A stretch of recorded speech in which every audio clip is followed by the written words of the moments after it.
Magic, magic, magic, magic, magic. Hey everyone, another vlog. Tim is here with me once again, and we just saw the incredible Burt Wonderstone. This was a disappointment. Yeah.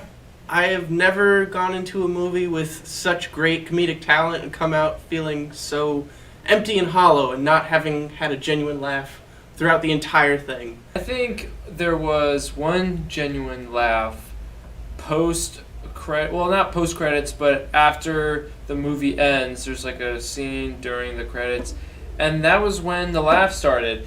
Typically when the movie gets funny after it's over, There's a problem. There's a concern there. Really, just the material was bad. I think when your comedy lacks material, you try to compensate by acting really, really outlandish and silly. Yes. Like, that's not what humor is. Humor isn't an annoying person acting annoying.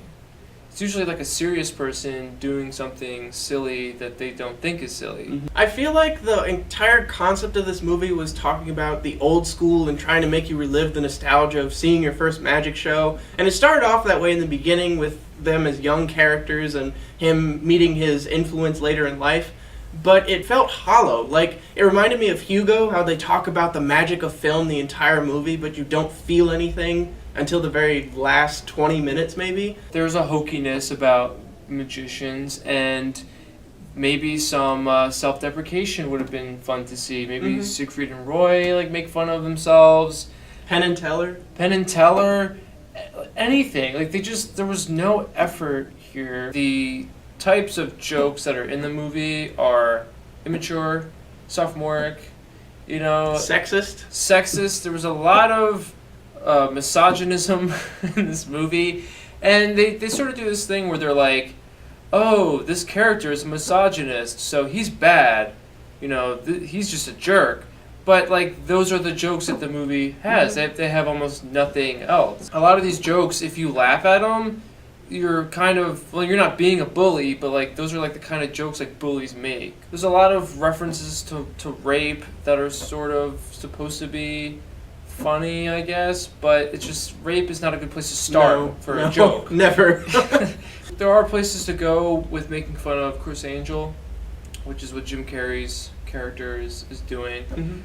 But they went more for shock.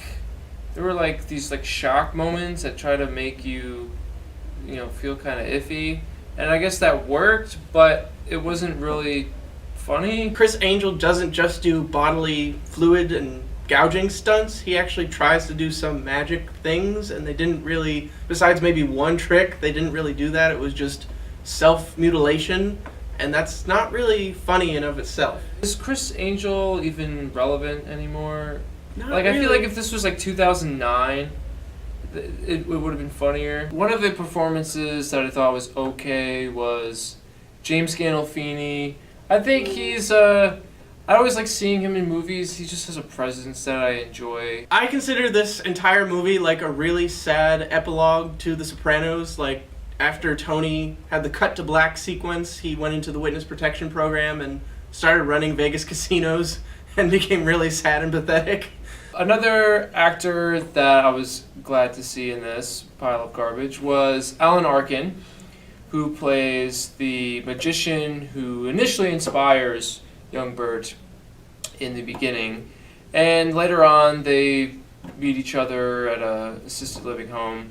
Alan Arkin's another one of those guys who's got a great presence. It's always great to see Alan Arkin, I think. He was an actually likable character in this, and he made Steve Carrell likable as well, just through his simple presence and portraying that mentor figure role. Yeah, for that 30 seconds that they have a short montage. Okay. I would have thought that they would bring him more into the third act when they have the climactic final show, but he barely makes an appearance. I would have thought it would be bringing him out of retirement and everyone remembers this relic of a golden age and they give him new polish and show him to a new world, but he was just kind of there and then gone. The most aggravating part about the movie was Olivia Wilde's character. She starts off as Steve Carell and Steve Buscemi's stagehand, the magic assistant, and she slowly develops more as a character. We find out that she's a very competent magician and very self-assured woman in her own right.